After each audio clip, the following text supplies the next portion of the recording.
오늘의 제목이 미세 철학의 문제인데요. 정확히 말하면 현대 서양 철학이 당면한 미세 철학의 문제입니다. 지금 현대 서양의 대학과 학계에서 많은 중견 철학자들이 걱정하는 서양 철학의 동향에 대한 겁니다. 영어로 미세 철학은 small philosophy 이렇게 얘기하고요. small philosophy 또는 micro philosophy 이렇게 얘기합니다. 이 반대가 거시 철학인데요. 이거는 big philosophy 또는 macro philosophy 이렇게도 얘기를 합니다. 그러면 이 small philosophy랑 big philosophy랑 어떻게 나누냐? 연구하는 주제의 scope, 범위에 따라 구분하는 겁니다. 미세 철학은 연구 주제의 범위가 좁고 거시 철학은 주제의 범위가 크다. 이겁니다. 그럼 오늘의 주제가 미세 철학의 문제니까 좁은 주제를 연구하는 미세 철학이 잘못된 거냐? 네, 잘못된 거와 전혀 없습니다. 미세 철학 그 자체는 전혀 문제가 안 됩니다. 좁은 주제를 연구하는 거는 모든 철학자들이 다 하는 거고 철학뿐만이 아니라 어느 학문에나 다 있고 과거에도 있었고 현대에도 있습니다. 그럼 뭐가 문제냐? 뭐가 문제냐면요. 거시 철학은 할 수가 없고 미세 철학만 해야 하는 현대의 서양의 대학의 분위기와 그 사정이 문제고 그러다 보니까 미세 철학밖에 할 줄 모르는 전통적인 서양 철학에 대한 거시적 시각이 없는 철학 교수가 대학에 점점 많아지고 있다. 이게 문제입니다. 이 상황에 대해서 나이가 어느 정도 있는 중견 교수들은 다 걱정을 하고 있습니다. 네, 이 주제는 여러분께서 보내주신 질문에 답하는 영상입니다. 네, 여기 칠판에 보시면 제가 커뮤니티 보드에 이미 올렸는데요. 여기 그리스어로 필라소피아란 말입니다. 그래서 이 필라소피아님께서 보내주신 질문입니다. 제가 읽겠습니다.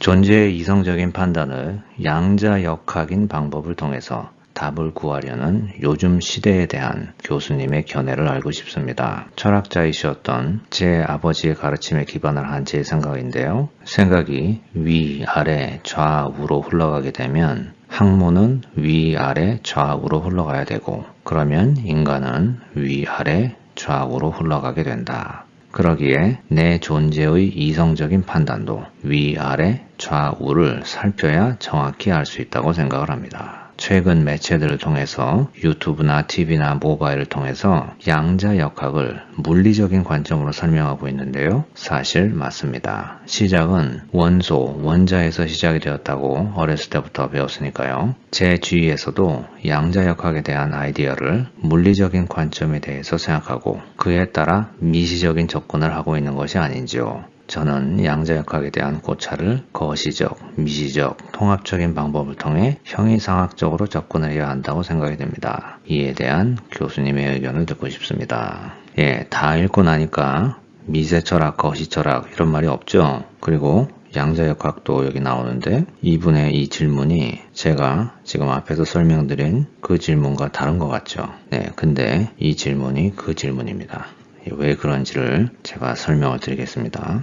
먼저 여기 양자역학인 방법, 양자역학에 대해서 이렇게 언급을 하셨는데요. 양자역학적인 철학의 방법론이라는 것은 없습니다. 그리고 20세기에 양자역학이 출범을 한 후에 철학계에 어떤 변화가 일어난 것도 없습니다. 철학의 영역이란 형이상학적 그리고 개념적 분석과 현상학의 영역이기 때문에 형이하학인 물질 세계에 대한 연구인 물리학을 포함해서 자연과학에서 생긴 어떤 발견과 변화들이 철학과는 관련이 없습니다. 오히려 양자역학이 나오면서 철학과 관련된 물리학 내에서 생긴 변화가 있긴 합니다. 뭐냐면요. 물리학은 물질 세상을 설명하려는 것인데 물질 세상을 설명하기 위해서는 물리학에서 철학의 인사이트이 필요하다. 이렇게 말하는 물리학자들이 늘어났습니다. 이게 무슨 얘기인지는 나중에 제가 따로 영상을 만들겠습니다. 그리고 오늘은 양자역학과 철학과는 별 관련이 없다. 예, 여기까지입니다. 그럼 이 필라소피아 분께서 양자역학을 말씀하실 때 무슨 말씀을 하시는 건가? 아마도 미세철학적 분석 방법에 대해서 말씀하시는 것 같습니다. 양자역학이라는 것이 분자 내의 레벨에서 연구를 하는 거죠. 그래서 현대에는 철학뿐만이 아니라 이 모든 학문들이 너무 좁은 시점으로 기술적으로 아주 자세히만 분석하려고 하는 그런 극단적인 미세 분석의 경향이 있습니다. 그래서 이러한 극단적 미세 분석의 경향, 요거를 말씀하시는 것 같습니다. 그리고 여기 인간의 존재에 대해서 말씀하셨는데요. 철학에 여러 주제가 있는데요. 그 중에서 인간 존재에 대한 주제를 다루는 두 개의 분야가 있습니다. 하나는 존재론이고 또 하나는 실존주의입니다. 존재론은 ontology라고 하고 실존주의는 existentialism이라고 하는데요. 존재론은 우리가 논리적으로 상상할 수 있는 모든 대상의 존재가 다 연구의 주제가 됩니다. 그래서 인간의 존재도 이 존재론의 주제가 됩니다. 반면에 실존주의는 나의 존재의 문제를 다루는 주제입니다. 그래서 이 존재론과 실존주의에 대해서는 제가 앞 시간에 따로 강의 영상을 올렸습니다. 그래서 이 위를 누르셔서 가시면 자세히 보실 수가 있습니다. 그럼 이 존재론과 실존주의에서도 현대 철학자들이 이런 미세 분석에 접근을 하는가? 네, 그렇습니다. 그리고 거시적인 시각이 없이 인간의 존재를 미세 분석을 통해서 이해하려고 하는 것이 존재론과 실존주의에서도 심각한 문제입니다. 그리고 또 이 질문에서 위, 아래, 좌우 이렇게 이제 말씀을 하셨는데요. 이건 조화로운 분석적 사고를 말하는 것 같습니다. 그래서 미세 분석도 필요하지만 거시적 분석도 같이 병행이 되어야 한다. 그래서 인간의 존재와 삶에 관계된 진리뿐만이 아니라 우리가 살고 있는 이 세상에 대한 진리를 추구할 때 우리가 미세 분석과 거시 분석을 다 해야 진리를 알 수 있는데 미세 분석에 스덕이 돼가지고 진리를 볼 수 없지 않은가. 이런 질문 같습니다. 저는 100% 동의합니다.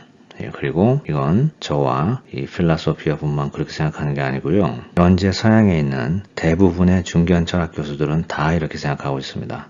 그럼 제가 뭔데 이런 얘기를 하는가? 제가 뭐 하는 사람인지 잘 모르시는 분들이 있을 수 있으니까요. 저는 여기 미국 동부에 살고 있는 한인이고요. 국적은 미국인입니다. 어려서 이민을 왔고 미국과 영국에서 공부를 했고요. 철학 분야에 박사학위를 가지고 있습니다. 그래서 저는 여기 미국의 대학에서 철학을 가르치고 있는 사람입니다. 저를 포함해서 서양의 중견 철학자들은 현대 서양 철학이 극단적인 미세 철학으로 가고 있는 것에 대해서 걱정을 많이 하고 있습니다.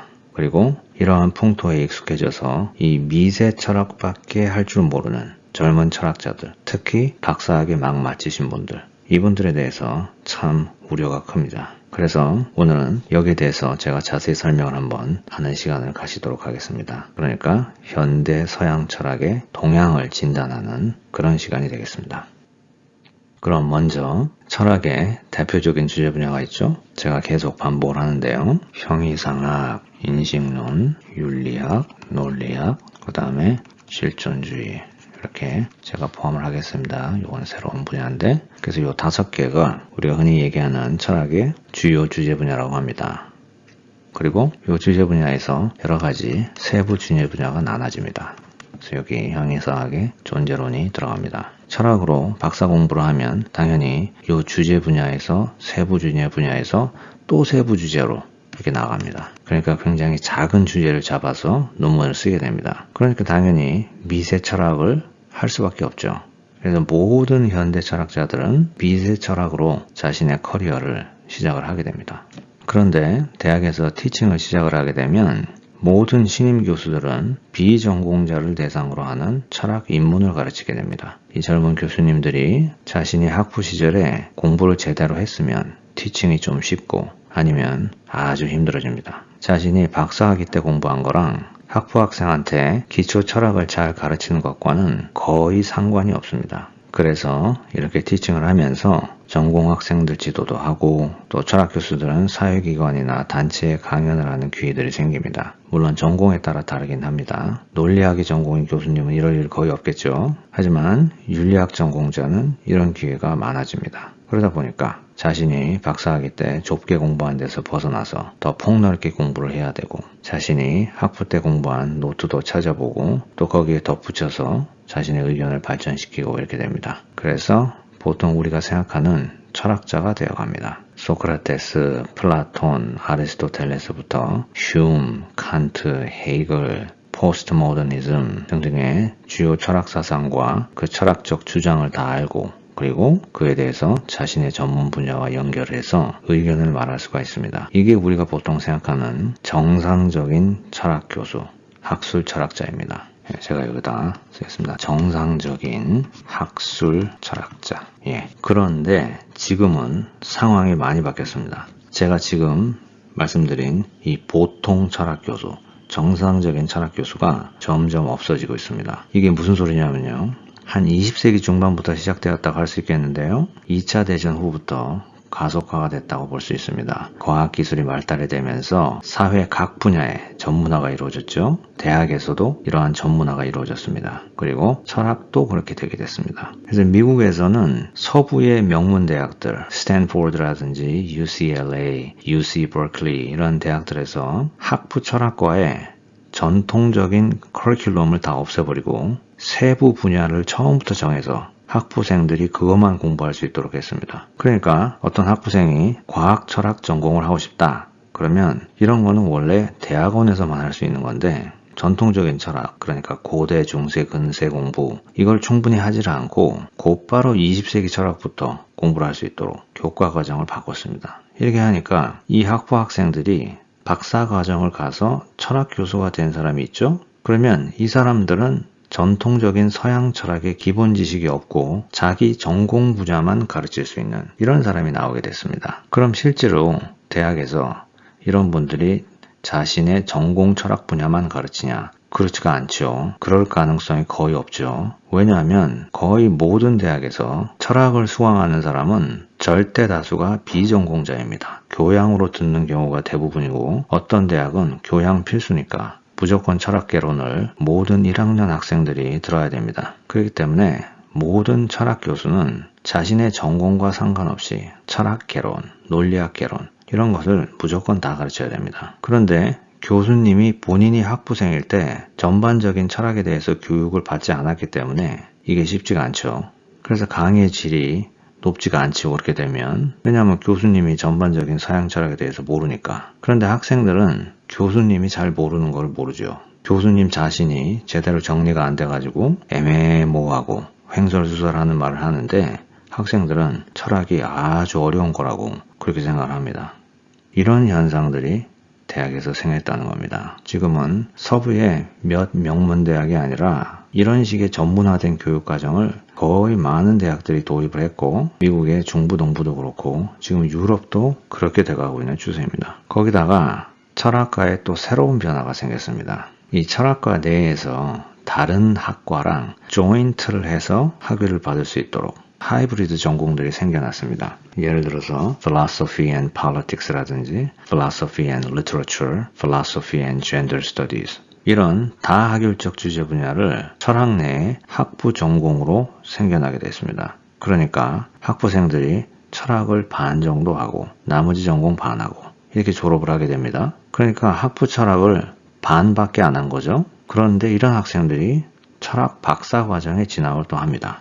그래서 철학 교수가 되고 학부 학생들을 가르치게 되죠. 그리고 철학 개론을 가르치게 되고 그럼 또 똑같은 현상이 생긴 거죠. 자신의 분야는 아주 잘 하는데 철학에 대한 전체적인 시각이 없으니까 그렇게 애매모호하게 학생들을 가르치겠죠? 그럼 학생들이 또 피해를 보죠. 그럼 이런 질문이 드실 겁니다. 제가 앞에서 철학 교수들은 다 박사과정 때 미세하게 아주 작은 주제로 전공을 해서 학위를 받고 졸업을 하고 그리고 학교에서 학생을 가르치면서 스스로 폭넓게 공부를 해서 결국은 철학 전반을 다 이해하는 그런 철학자가 된다고 제가 했잖아요. 그러니까 학부에서 폭넓게 공부를 안 해도 아니면 전통적인 철학을 아예 안 했다고 해도 본인들이 학생을 가르치면서 그렇게 스스로 공부를 해서 캐치업을 하면 되지 않나? 뭐가 문제인가? 그죠? 제 말이 그 말입니다. 본인들이 그렇게 시간을 내서 공부를 하면 좋죠. 철학 박사까지 했는데 학부 레벨로 돌아가서 전반적인 철학 공부를 다 하는 게 그게 그렇게 힘들지가 않습니다. 쉽게 할 수가 있겠죠. 상대적으로. 그런데 그렇게 안 하니까 문제입니다. 정확히 말하면 안 하는 게 아니라 하는 게 굉장히 힘듭니다. 사실. 왜냐면요. 대학 교수도 직장인입니다. 처음에는 조교수로 시작을 합니다. 여기서는 Assistant Professor라고 하는데요. 그럼 이제 Assistant Professor가 Associate Professor도 되고 Full Professor도 이제 되려고 하면 계속 올라가야 되잖아요. 그렇게 하려면 연구 실적을 내야 됩니다. 그러니까 자신의 분야에 더 전문적이고 더 세부적인 부분으로 연구를 해서 학술지에 출간을 하면 했지 학생들 교양 가르치는 데 시간을 쓰지는 않습니다. 본인이 학부 때 공부를 하지 않은 플라톤, 아리스토텔레스 이런 거를 읽지 않죠. 그리고 우리도 사람이기 때문에 가정생활을 하고 아이도 태어나고 하면 전혀 따로 공부할 시간이 없습니다. 그러니까 본인이 학부에서 제대로 서양 철학에 대해서 어느 정도 넓게 공부를 한 사람은 정말 유리합니다. 학부 때 제대로 하면 기본적으로 넓은 시각을 어느 정도 가지고 있는 데다가 옛날에 대충이나마 다 읽은 것이니까 조금만 신경을 쓰면 훨씬 더 잘 이해할 수가 있고 머릿속에 전체적으로 정리를 잘 할 수 있습니다.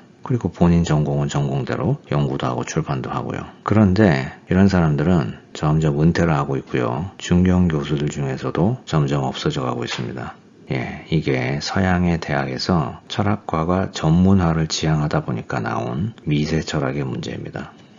지금까지 제가 서양 대학의 철학과 커리큘럼의 변화로 인해서 나온 문제를 말씀드린 겁니다. 그죠? 그런데 이런 질문이 드실 수가 있습니다. 그럼 왜 철학과에서 점점 이런 쪽으로 가는가? 중견 교수들과 은퇴를 앞둔 사람들이 학과에서 제일 힘 있는 사람들인데 그 사람들이 결정을 해서 그렇게 안 하면 되지. 왜 이렇게 커리큘럼을 만들어가지고 그런 전공자를 양성을 시키고 왜 그렇게 하나? 그죠? 근데 이렇게 안 할 수가 없습니다. 사실 걱정은 하지만 점점 이쪽으로 가지 과거로 돌아가지 않습니다. 그게 왜 그러냐면요. 대학 행정본부에서 방향이 딱 정해서 내려오기 때문에 선택의 여지가 없습니다. 그럼 왜 대학 본부에서 이런 지시를 하냐고요? 왜 그러냐면요. 제가 설명을 좀 해드리면 전 세계가 자본주의 사회가 되었죠. 지금은 자본주의가 아닌 나라가 사실은 없습니다. 중국이 공산국가라고 하지만 사실은 공산국가가 아니라 공산당이라는 당이 집권하는 자본주의 나라죠. 그죠? 그러면 북한은 어떤가? 자본주의를 열망하는 왕정이죠. 김정은이 왕이죠. 김씨 집안이 다스리는 나라인데 돈이 없으니까 뒤로 물건을 팔던지 훔치던지 은행을 해킹을 해서 뺐던지 해서 국내 시장 경제를 그런 식으로 돌리고 있죠. 그러니까 엉성한 불법 자본주의 나라죠. 전 세계가 물질이 주는 돈이 주는 이 편안함을 맛을 보았기 때문에 다시 돌아갈 수 없는 것 같습니다. 미국과 서구 유럽은 세상에서 제일 안정된 자본주의 체제를 유지하고 있는 나라입니다. 그렇기 때문에 이런 나라에서는 돈을 벌기 위해서는 국민들이 자본주의의 원칙인 수요와 공급의 원칙에 따라서 돈을 벌어야만 합니다. 내가 상품이 있는데 수요가 더 많으면 더 비싼 가격에 팔 수 있고 수요가 적으면 헐값에 팔아야 하잖아요. 경기가 안 좋아지면 소비자의 구매가 떨어지니까 기업들이 해고를 하고 경기가 좋아지면 소비자가 구매를 많이 하니까 물품에 대한 수요가 올라가서 물건을 더 만들려면 기업들이 사람들을 더 많이 고용하게 되죠. 이런 시장 경제의 원칙, 수요와 공급의 원칙, 이게 대학에도 똑같이 적용이 됩니다. 매년 서양의 명문대를 포함해서 적지 않은 철학 박사들이 쏟아져 나옵니다. 이들을 다 수용할 수 있는 대학의 자리가 없습니다. 그러기에 박사들이 경쟁을 해야 되잖아요. 객관적인 기준을 가지고 내가 남보다 더 뛰어나다. 이걸 증명을 해야 되잖아요. 그 중에 명문대 박사학위가 도움이 되겠죠. 하지만 그게 전부는 아닙니다. 일단 명문대 박사가 한둘이 아니고요. 여러 가지 자격 조건들이 많이 필요합니다. 학술 출판도 해야 되고 여러 가지가. 그럼 이 철학 박사님들이 어떻게 내가 남보다 더 나은 상품이다. 이거를 어떻게 하면 보일 수 있죠? 전문화를 하면 됩니다. 어차피 대학에서 철학 교수를 뽑을 때는 세부 전공별로 뽑습니다. 예를 들어서 20세기 분석 철학을 뽑는다, 종교 철학을 뽑는다, 여성주의를 뽑는다, 환경 철학을 뽑는다. 이렇게 세부 전공 주자별로 한 분이 은퇴를 하면 그 분을 리플레이스 할 수 있는 분을 찾던지 아니면 대학에서 펀딩이 들어와서 그 자리가 생기면 그 분야의 자리를 찾습니다. 그렇기 때문에 어떤 분야에 교수 공고가 나올 때는 나는 이 분야에서 아주 기술적으로 더 하이테크로 난이도가 높은 복잡한 철학적인 분석 기술을 발휘할 수 있다. 요거를 보여줘야 됩니다. 그렇기 때문에 더 기술적으로 더 세분화된 분야로 들어갑니다. 이렇게 하면 내가 남들보다 차별된 상품이라는 것이 확실히 보이거든요. 그런데 문제는 나만 그렇게 생각하는 것이 아니라 모두가 다 그렇게 생각하고 있죠. 왜냐하면 경쟁이니까. 거기다가 대학 행정본부에서는 이거를 알고 있습니다. 그래서 우리 학교 학생들이 더 경쟁력을 보이게 하기 위해서는 이런 식의 세분화된 프로그램을 만들어야 되는 겁니다. 그렇기 때문에 계속 미세 철학으로 갈 수밖에 없는 겁니다. 이게 철학이 미세화가 되는 진짜 이유입니다. 그리고 철학뿐만이 아니라 대학의 다른 학과들도 다 마찬가지입니다. 물론 저도 뭐 할 말이 없습니다. 제가 여지껏 학술지에 출판한 논문도 그걸 누가 읽겠습니까? 그렇게 기술적이고 좁은 주제에 대한 글들인데 그 분야에 있는 소수 사람들은 읽겠죠. 뭐 몇 년만 지나도 산더미 같은 학술지 더미에 묻혀버리겠죠. 저는 자본주의에서 생존하려고 하는 이런 노력이 윤리적으로 문제가 있다 이렇게 말하는 건 아닙니다. 윤리 도덕의 문제는 이거랑은 다른 이슈입니다. 제가 말하는 것은 이러한 우리의 삶의 형태가 우리가 인간으로서 살면서 인생에서 일어나는 흔한 비극이라는 겁니다. 바로 이게 인생입니다. 힘들게 노력해야 먹고 살 수 있는 이것이 인생입니다. 이 비극을 우린 인간으로서 모두 공유하고 있습니다. 그럼 제 결론이 뭐냐? 결론은 저를 포함해서 현대 철학자들이 초심을 찾아야 될 것 같습니다. 무슨 초심이냐? 이게 무슨 말이냐? 생존을 위해서 미세 철학을 하는 건 어쩔 수 없는 일입니다. 직업이니까요. 그리고 미세 철학 나름대로의 또 가치가 있습니다. 이것도 철학의 중요한 부분 중에 하나이긴 합니다. 그런데 우리들이 학생들을 가르칠 때 철학의 본래의 의도를 가지고 가르쳐야 되고 그리고 또 철학의 본래의 의도대로 자신들을 위한 철학의 공부를 별도로 해야 될 것 같습니다. 제가 여기서 철학의 본래의 의도 요게 무엇일까요 그러면? 여기 서양에서는 한국 같은 유교 사회가 아니라서 젊은 교수들에게 중견 교수들이 훈계라든지 이런 거를 전혀 하지를 못합니다. 선배 후배 이런 개념도 없고 한국같이 은사 교수님, 제자 이런 개념도 전혀 없습니다. 일단 교수가 되고 나면 다 친구고 first name을 부릅니다.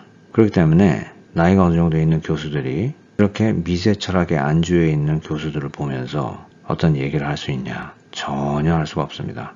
왜 자기 전공 이외에 철학에 대한 전체적인 지식이 없냐? 그렇게 되면 학생들을 어떻게 가르치겠냐? 이런 말들은 전혀 할 수가 없습니다. 이건 굉장히 신뢰가 되는 말이고요. 인간 관계적인 측면에서 이런 말을 할 수 있는 분위기가 아닙니다. 그렇기 때문에 보통의 경우는 어떤 특별한 자리에서 불러서 말하든지 아니면 은퇴 후에 말하는 경우가 많습니다. 여기 서양에서는 철학 교수들과 대학원생이 읽는 잡지가 있는데요. 학술지가 아니고요. 정보도 교환하고 시시콜콜한 그런 얘기들을 올리고 하는 그런 플랫폼이 몇 개가 있습니다. 거기 보니까 최근에 어떤 나이 드신 교수님이 은퇴는 안 하셨고 현직에 있는 분입니다. 근데 이분이 미세 철학에 빠져있는 젊은 철학하는 사람들을 보면서 한 말씀 하시는 기사가 있더라고요. 뭐라 그러시냐면요. 요즘 대학원생들은 전통적인 철학자들의 글을 되도록이면 읽지 않으려고 하고 연구가 되어 있지 않은 새로운 주제를 어떻게든지 잡아서 인터넷에 검색을 해서 여러 내용을 짜맞추어서 아주 테크니컬한 개념 분석을 한없이 하는 그걸 철학이라고 한다. 이렇게 얘기를 합니다. 근데 우리가 모두 알지만 대학원생만 그러는 게 아니라 젊은 교수들이 지금 다 이렇게 하고 있거든요. 근데 이 교수님은 교수들이 한다 이렇게는 얘기 안 하죠. 왜냐하면 현직에 계신 분이니까 아직. 이렇게 전통적인 철학을 공부를 하지 않는 거시 철학을 하기를 원치 않는 교수님들 또는 학생들이 흔히 하는 말이 있습니다. 과거 철학은 이미 틀린 거다. 그게 증명이 되었기 때문에 할 필요가 없다. 이렇게 얘기를 합니다. 물론 맞죠. 플라톤부터 칸트, 위트겐슈타인 다 철학적으로 틀렸고 문제가 있죠. 하지만 중요한 거는 이 사상가들이 왜 틀렸는지를 확실히 알아야 됩니다. 이걸 잘 모르면 철학에 대해서 뭐를 아는 건가요? 자신이 하는 그 좁은 전문 분야만 잘 알고 그럼 그 분야에서만 철학자인가요? 제가 여기 철학의 본래 의도 이렇게 제가 칠판에 썼는데요. 철학의 본래의 의도란 철학의 정의가 말하듯이 철학은 세상의 가장 근본적인 문제에 대한 이성적 탐구입니다. 다시 말해서 철학이란 인간의 이성에 의지해서 풀리지 않는 세상의 여러 본질적인 문제들에 대한 답을 찾으려고 하는 그런 진리의 추구입니다. 모든 철학 교수들은 저를 포함해서 학생들을 제대로 진리로 인도하기 위해서는 전통적인 서양 철학의 주요 내용을 다 알고 있어야 됩니다. 그러기에 본인이 어떤 미세 분야가 전공인지 상관없이 플라톤, 아리스토텔레스, 휴움, 칸트, 니체 다 읽고 공부를 해야 됩니다. 그리고 본인이 하는 우스갯소리를 우리가 하도 전문화가 돼가지고 요즘은 과학자들이 파리의 왼쪽 다리에 털만 연구하면서 평생을 보낸다고 하잖아요. 예, 사실 모든 분야가 그러고 있죠. 파리 왼쪽 다리 털을 연구하는 그런 철학도 좋은데 위, 아래, 좌우 요걸 살펴서 나의 존재와 삶을 이성적으로 판단하려는 그런 거시 철학도 반드시 같이 해야 되는 것 같습니다. 네, 오늘은 여기까지 하겠습니다. 감사합니다.